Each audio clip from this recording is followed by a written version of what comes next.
Narsapuram YCP మాజీ MLA chief whip Prasad రాజు బెదిరింపులు భరించలేకే భార్యాబిడ్డలను వదిలి ఆత్మహత్య చేసుకుంటున్నారని తన సూసైడ్ నోట్ను కుటుంబ సభ్యులకు కనబడకుండా పోయిన ఎంపీడీఓ పంపారు.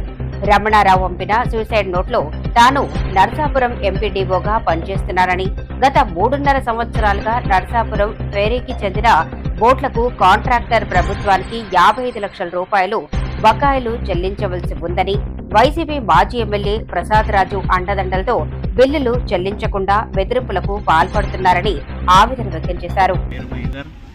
నర్సాపురంలో ఎండీఓగా చేస్తారు. మీ ఫాదర్ పేరు? ఫాదర్ పేరు రమణారావు. ఏం చేస్తారు? ఎంపీడీఓ నర్సాపురం. నిన్న మీటింగ్ ఉందని బందరు వెళ్ళారు. మీరు ఎక్కడ ఉంటారు? మహదేవపురం కాలనీ, విజయవాడ, కానూరు. ఎన్నింటికి వెళ్ళారండి? నేను 11ంటికి బందర్ మీటింగ్ ఉందని వెళ్ళారు. ఇంకా లేట్ అవుద్ది అన్నారు, ఇంకా రాలేదు అప్పటి నుంచి. ఏమైనా ఫోన్ చేయటం కానీ ఏమీ లేదు. లాస్ట్ కాల్ ఎప్పుడు మాట్లాడారండి మీ ఫాదర్తో? ఫాదర్తో లాస్ట్ కాల్ 3ంటికి చేశారు. నిన్న ఈవినింగ్. ఎక్కడ? బందర్లోనే ఉన్నా. బందర్లోనే మాట్లాడినప్పుడు ఏమైనా చెప్పారు మీకు? ఏం చెప్పలేదండి, లేట్ అవుద్ది అన్నారు.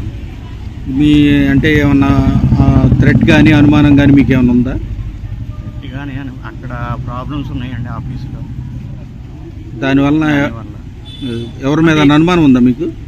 ఉందండి.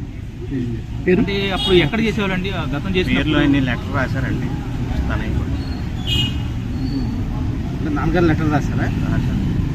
ఎన్నాళ్ళు మరి చేస్తున్నారు నర్సాపురంలో? 6 months. లెటర్ రాసి ఇంట్లో నుంచి వెళ్ళిపోయారా? ఫోటో పెట్టారండి. అక్కడి నుంచి ఫోటో పెట్టారండి. వాట్సాప్ పెట్టారు. నైట్ 1:15కి ఫోటో పెట్టారండి. వెళ్ళిపోతున్నాను ఏమని పెట్టారు? ఇలా ఉండలేకపోతున్నాను, హెరాస్మెంట్కి పోయాను. అంటే హెరాస్మెంట్ అంటే ఎక్కడ చేసినప్పుడు హెరాస్మెంట్ జరిగిందన్నారు? నర్సాపురం. వాళ్ళ పేర్లు ఏమైనా పెట్టారా? పేర్లు కూడా పెట్టారు. పవన్ కళ్యాణ్ గారు కూడా లెటర్ రాశారు.